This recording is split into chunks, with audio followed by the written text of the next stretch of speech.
is a rare and great honour to be invited to introduce and narrate John Gittens' 40-year-old historic film.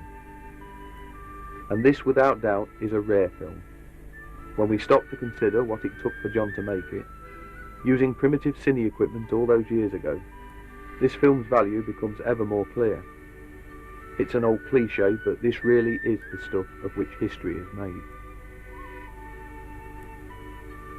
John Gittens was a Cleethorpes man, born in the town in 1903. He first went to sea when he was amazingly only 9, in 1912, stowing away on his father's trawler in an apple barrel. But it was during the height of the U-boat menace in 1917, still aged only 14 even then, that John properly went to sea and became a fisherman. He served in the army during the Second World War, being present at the Normandy landings in 1944. The early to mid-50s, by the time he came to edit this film, found John living at 19 Neptune Street in Grimsby, and the father of 7. Apart from the pain of colleagues lost at sea or in war, John and his wife Caroline also knew deep personal loss when a young son was tragically killed in a road accident.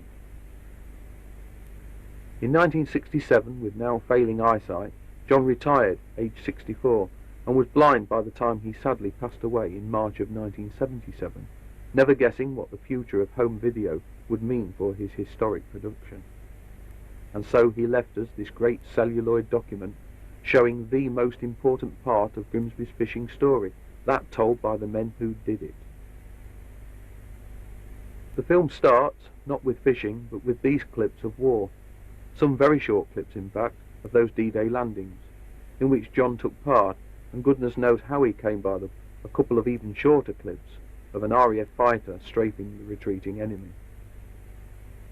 John included these clips in his film as a tribute to fallen colleagues of all services, including all the trawlermen who died on active service, escorting, guarding, minesweeping, rescuing, and dozens of other unsung jobs besides. Unfortunately, many of the original captions on cellulose are now almost unreadable.